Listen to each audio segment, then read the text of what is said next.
I am Musharrat Marufa.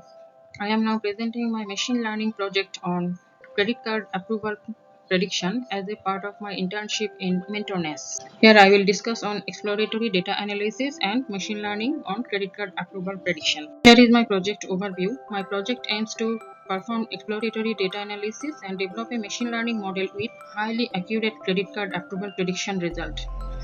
So for that, I can focus on data collection, data wrangling, statistical analysis then, and time series analysis also, and at last feature engineering and machine learning model development. So here is my objective of my project. My objective is to achieve highly accurate credit card approval predictive machine learning model by leveraging 12 machine learning models, which are logistic regression, ridge classifier, SGT classifier, support vector classifier, decision tree classifier, k nearest neighbor classifier, random forest classifier, bagging classifier, gradient boosting classifier, Gaussian process classifier, XGB classifier, and XGBRF classifier. So I will perform collecting data and perform data wrangling at first, then feature engineering and apply models to the clean dataset. Perform hyperparameter tuning and try to find our best parameters with best models. At last, we will train the model which is the best fit for the dataset and check the confusion matrix and precision recall and beta scores. It is my dataset overview. These are my dataset features. ID, gender, has a car, children count, income, has a work phone, job title, family member count, and so on.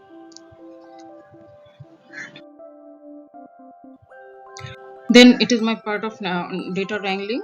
First, I will perform my null detection and correction. So we have searched for a null value through our dataset. So I can see that the only job title column has the null value, and which is almost 31%, which is so much high. So using my domain knowledge and correlation to correct that, I will correct this null value. Following my domain knowledge, I will fill up this null value or drop this. So at last I have decided to drop that null column simply because following my domain knowledge and correlation checking, there is no such correlation can be formulated with the specific null value column.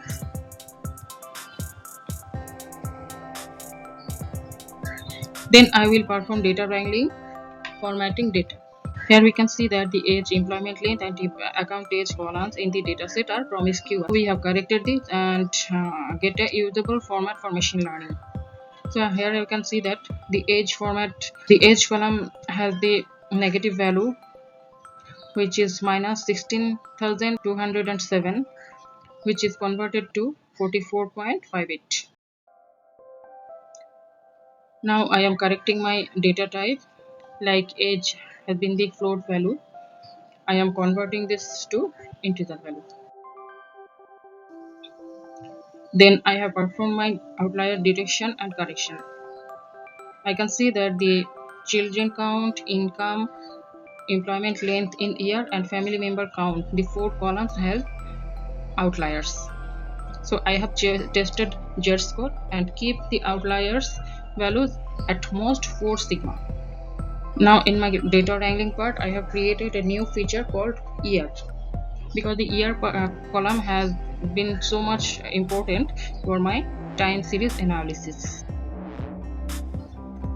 In my time series analysis, I can see that the year of 1984 has the highest average value of risky credit card applicants. So I will check why this is the highest value.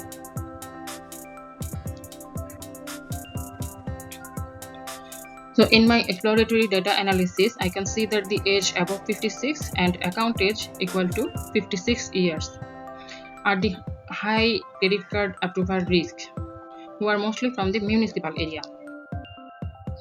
I have checked the whole dataset for the other features also. I can see that lower secondary, widow, pensioner, people having 2 children with no property are in the risky zone because of their lower income. So further I will analysis on income. In my income analysis, I can see that I have the income less than 1.6 lakhs, they are in the highest risky zone, and above 1.6 lakhs the risk becomes low and almost it is zero. I have performed my feature engineering. I have converted Boolean value to binary bit. I have converted ordinal features to level features, which is education level. This is my only one column which has been the ordinal features. Then I have converted the nominal features to binary bit using one hot encoding, and categorical features to numerical value using dummy variable. At last, I have 27 columns after all this encoding and feature engineering. Now my dataset is ready to perform machine learning. Now I have defined my X-train, X-test, Y-train and Y-test. Next we will perform machine learning model and so on. Here I have verified my correlation. Here I can see that the correlation with the target features is between 0.2 to 0.6 all around. Now I have checked my correlation bar graph. Here I can see that the account age feature has the most high correlation with target feature. I have checked my correlation heat map for checking the correlation between inter features. So I can see that the family member count has the most correlation with children count. So I have to drop one column between them because it will generate my machine learning model to be overfit. Here is my correlation with target feature is high risk. Here I can see that the correlation from the employment status working are negative, and the has a mobile phone feature has the null correlation with the target feature is high risk. Next I have checked the Pearson R correlation and I have dropped the features which are above 85% correlated and below 0.01% to above minus 0.03% correlated, because it will generate my machine learning model either be overfitted or underfit. Next I have checked the reg plot in my dataset for testing the linearity of my dataset. Then I have performed feature scaling for my dataset for further machine learning algorithm training. So here I am performing 12 machine learning models to achieve the highest accuracy score, precision score, recall score and beta score. In this stage I am checking the cross validation for every algorithms. So here I can see that every algorithms has the 98% scores. I cannot take this every algorithm for deploy. I have to take only one algorithm for my machine learning model, which model gives me the highest precision score, because following my data set precision score is much more important than recall.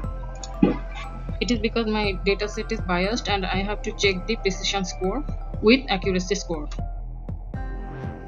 So I have taken decision tree classifier here. It is my confusion matrix of decision tree classifier and accuracy score list of my decision tree classifier. So I can see that here accuracy is so good, that is 97%, but the decision score and recall score is too much low, which is 0.08. It is because my false positive rate is so high, which is 102. 102 false positive. I have to reduce my 102 false positive value for getting my decision result good.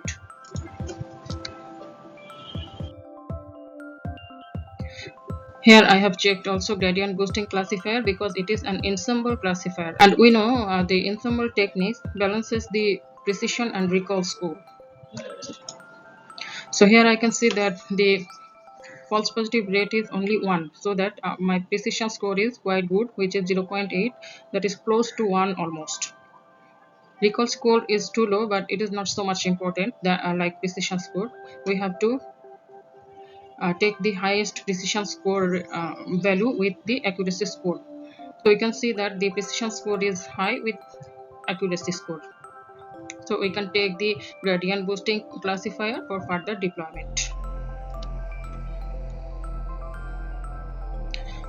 Here in this stage, I have saved my model using joblib for further deploy. So this is all about my machine learning presentation on credit card approval prediction. Thank you for watching. See you next.